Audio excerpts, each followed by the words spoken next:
Hello everyone, welcome to ITLS Academy.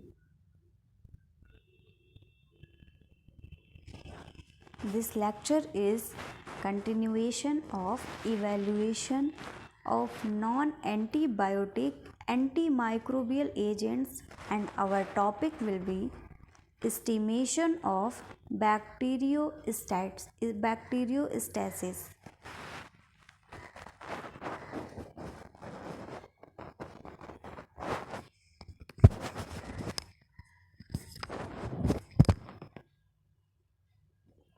So now let's start with estimation of bacteriostasis.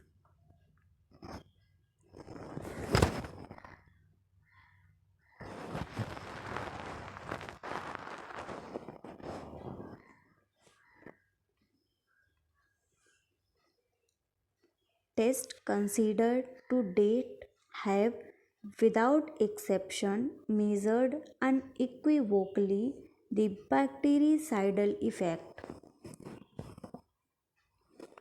In some instances, it is useful to know the minimum concentration which inhibits growth, that is, reproduction in the case of bacteria, rather than those concentrations which achieve a rapid kill.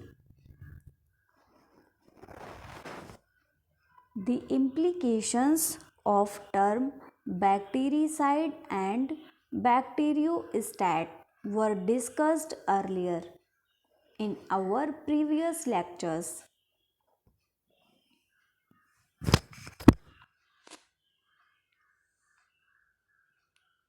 Methods which measure only growth inhibition, that is bacteriostasis, are given below.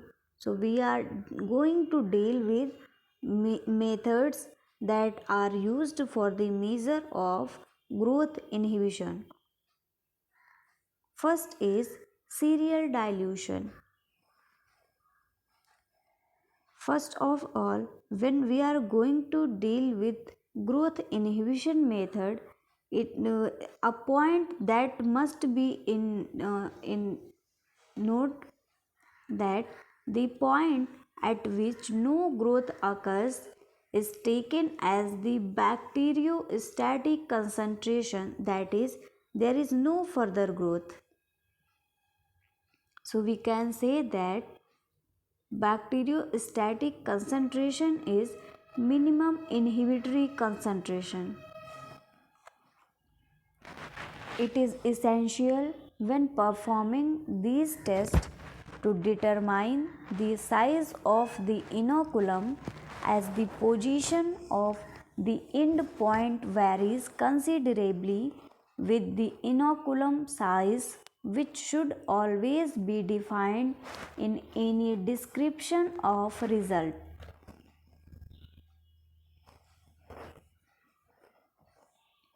So let's start with serial dilution.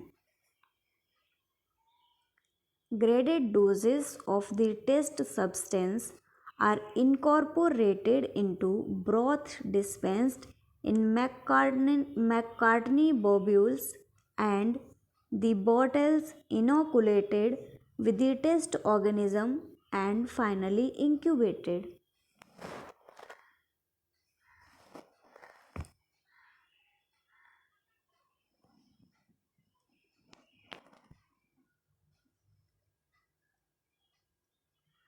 We can say that if the volume of the inoculum is greater than 1 to 3 drops, this must be compensated for in planning a table of dilution.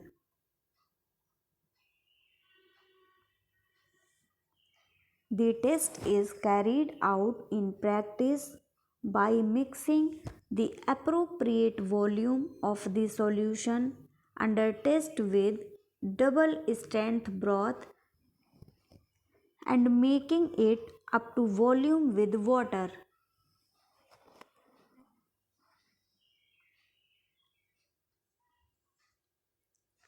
Next is ditch plate technique. Here, the test solution is placed in a ditch cut in nutrient agar contained in a petri dish, or it may be mixed with a little agar before pouring into the ditch. The test organism, as many as 6 may be tested, are streaked up to the ditch. The plate is then incubated. Second technique is cup plate technique.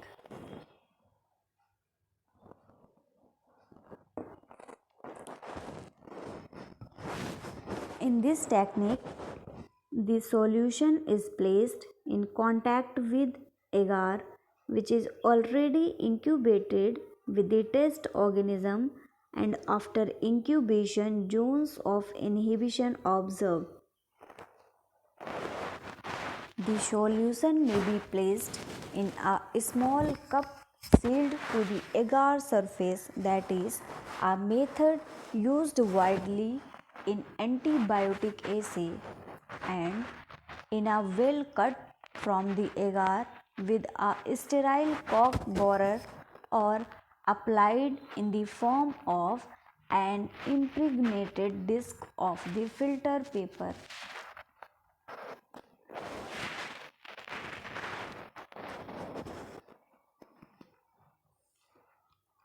Solid dilution method. In this method, the dilutions of the substances under test are made in agar instead of broth. The agar containing the substance under test is subsequently poured onto a petri dish. It has the advantage that for any one concentration of the test substance, several organisms may be tested. Here, multi-point inoculators enables several organisms to be tested on one plate.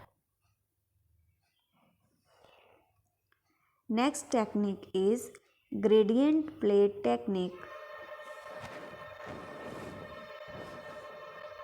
In this technique, the concentration of a drug in an agar plate may be varied infinitely between 0 and a given maximum. To perform the test, nutrient agar is melted and the solution under test added, and the mixture poured into a sterile petri dish and allowed to set in the form of a vase.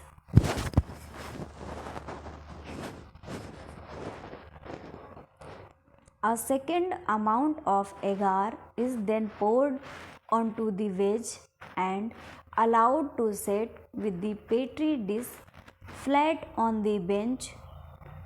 The plates are incubated overnight to allow diffusion of the drag and to dry the surface.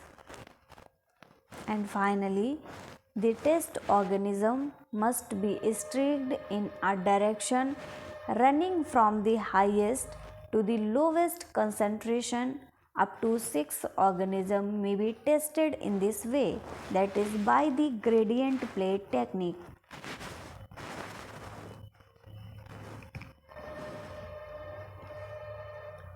To calculate the result, the length of growth and the total length of the agar surface streaked is measured.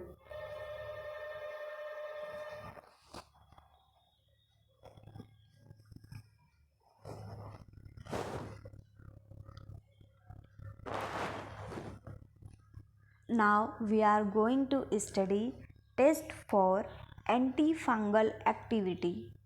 So let's start with test for antifungal activity.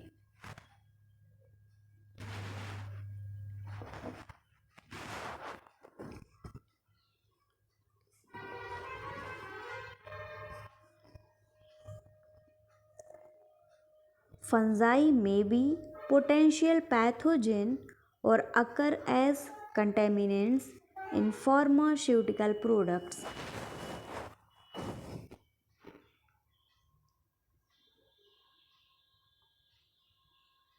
In performing tests on potential antifungal preparations, the differing culture requirements of the fungi should be borne in mind, otherwise, tests similar to those used for antibacterial activity may be employed.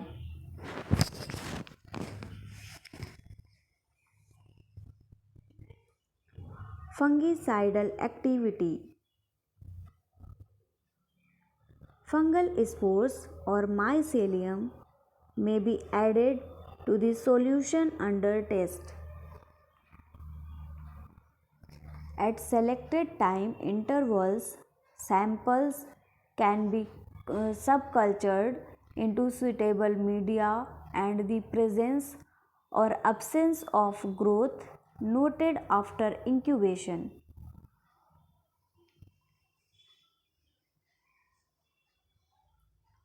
A quantitative assessment similar to that described for bactericidal activity can also be undertaken.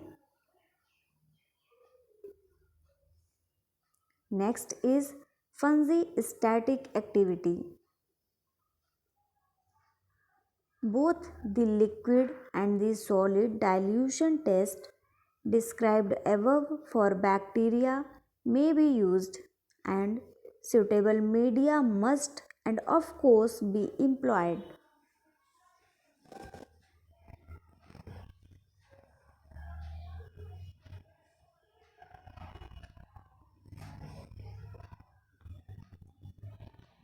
Choice of test organism. For the evaluation of preparations to be used against pathogenic fungi, suitable cultures of these pathogens should be used. We can say that to test substances intended to inhibit general contaminations, cultures of common fungi are obtained conveniently by exposing petri dishes of solid media to the atmosphere may be used, or alternatively dust or soil may be used as a source of mixed inoculum.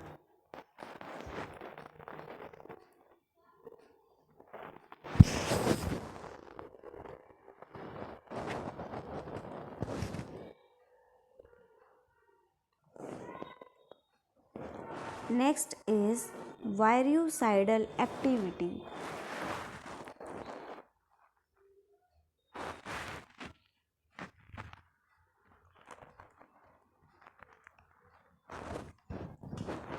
The testing of disinfectants for virucidal activity is not an easy matter.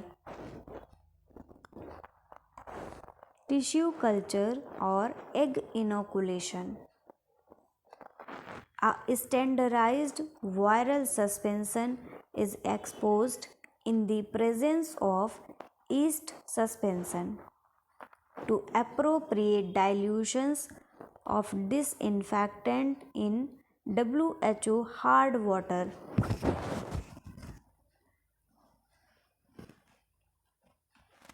As pointed out earlier in our previous lectures, that viruses are unable to grow in artificial culture media, and thus some other system, usually employing living cells, must be considered.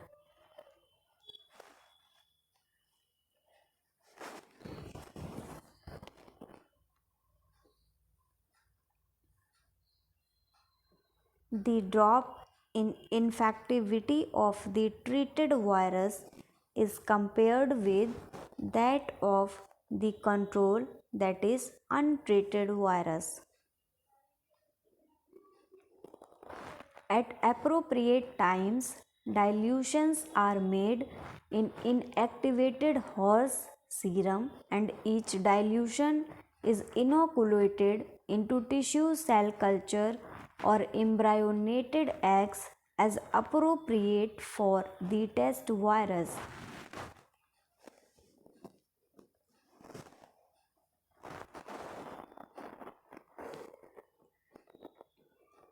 Here, appropriate dilutions of disinfectants are mixed with inactivated horse serum and inoculated into tissue cells or eggs as appropriate. These are examined daily for damage.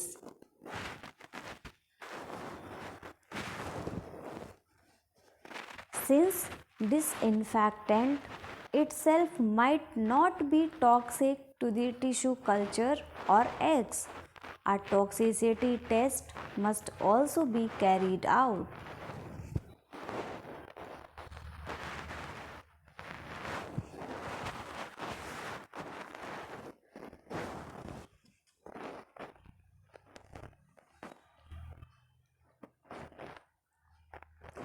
Next is plaque assay.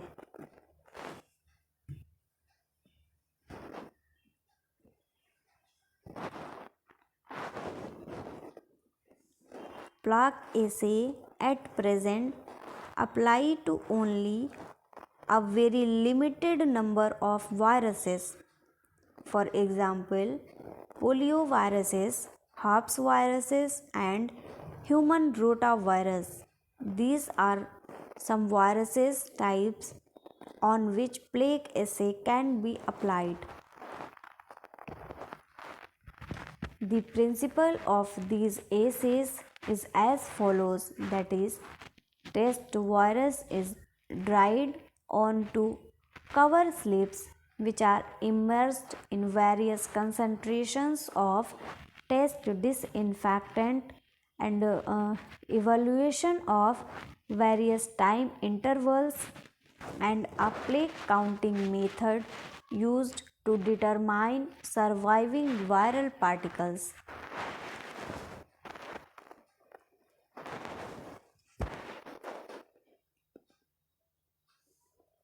Acceptable animal model. The hepatitis B virus, that is HBV, does not grow in tissue culture, and an acceptable animal model has been found to be the chimpanzee. This is observed for clinical infection after inoculation with treated and untreated virus. Care being taken in the test series that residual disinfectant is removed by adequate means before inoculation into the animal.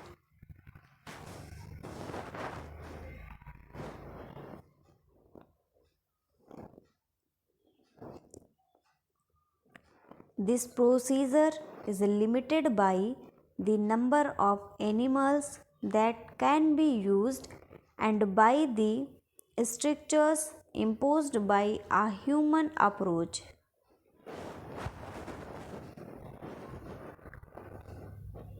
Hepatitis B virus. Hepatitis B virus has not yet been transmitted to non-primate animals. Next is duck hepatitis B virus. Duck hepatitis B virus has been proposed as a possible model for the inactivation of human hepatitis B virus by chemical disinfectants. The principle of the test method uses viral DNA polymerase as a target.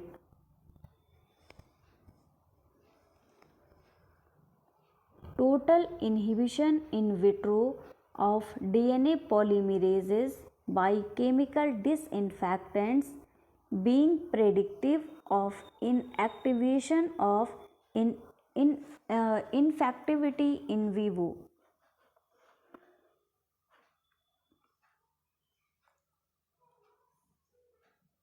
Virus morphology. The serum from patients with clinical symptoms of hepatitis B commonly contain three distinct structures that possess HBsAg, hepatitis B antigen.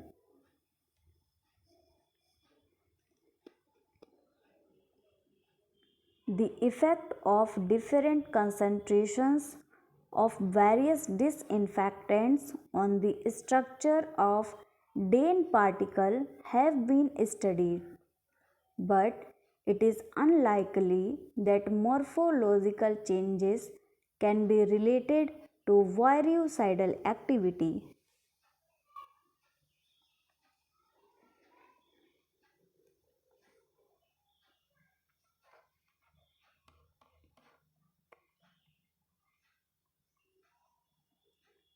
Immune reactions. Three types of particles are associated with hepatitis B virus, and these are small spherical particles 22 nanometer in diameter and tubular particles also having a diameter of 22 nanometer and larger spherical particles that is 42 nanometer diameter known as the DANE particle.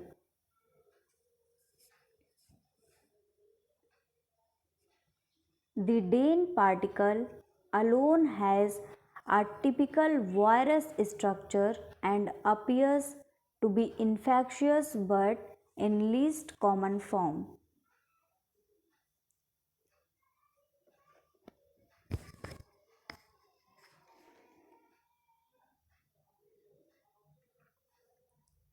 It consists of a complex double layered sphere with an electron dense core. The DANE particles contain three antigens: hepatitis B surface antigen, which is also present on 22 nanometer particles, and hepatitis B core antigen found in the inner core, and the hepatitis B E antigen found in the core and responsible for infectivity.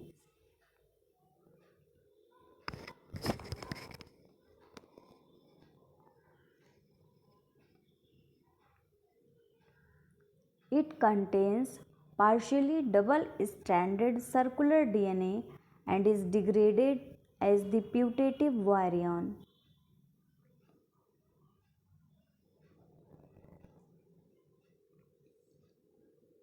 The specific immunological detection of the hepatitis B virus surface antigen is considered as being presumptive evidence for the presence of viable hepatitis B virus. The hypothesis, then, on which this method is based is that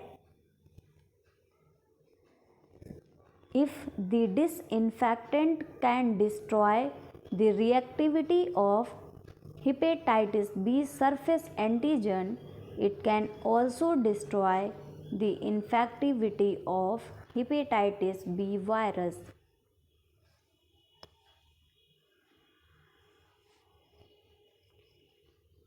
A problem with some disinfectants, example formaldehyde and glutaraldehyde, is that their actions are essentially fixative in nature.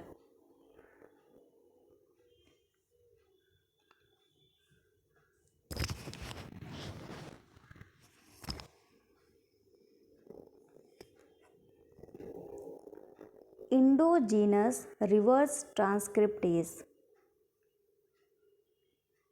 The human immunodeficiency virus, that is HIV virus, is responsible for acquired immunodeficiency syndrome, that is AIDS.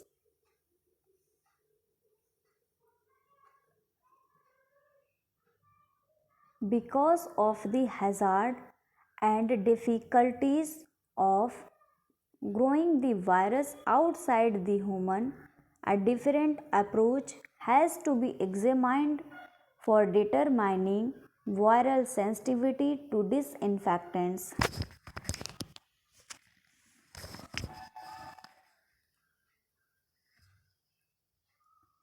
Studies have demonstrated that one such method is to examine the effects of disinfectants on endogenous RNA dependent DNA polymerase activity. In essence, HIV is an RNA virus, and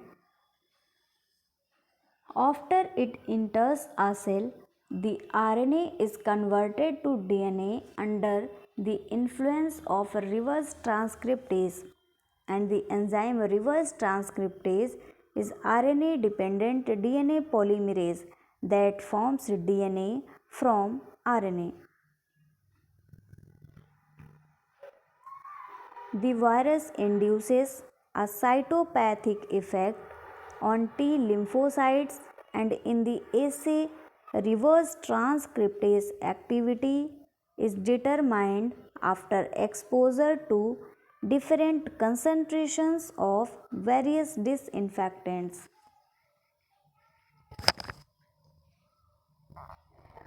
However, it has been suggested that monitoring residual viral reverse transcriptase activity is not a satisfactory alternative to test whereby infectious HIV can be detected in systems employing fresh human peripheral blood mononuclear cells.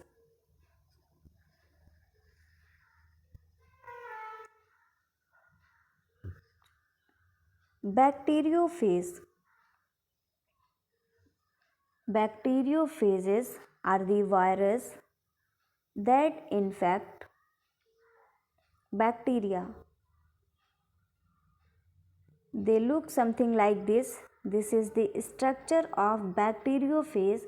They contain head, tail, and tail fibers. These tail fibers are responsible for the attachment of bacteriophage to the bacterial surface. It also has genetic material, DNA.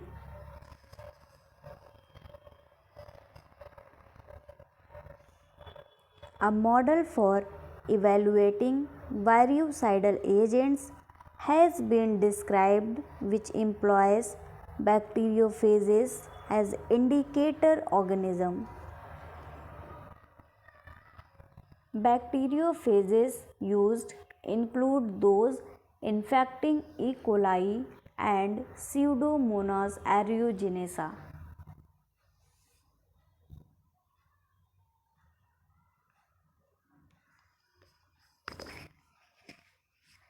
So thank you very much guys for watching this session. We have completed most of the things of this ongoing lecture.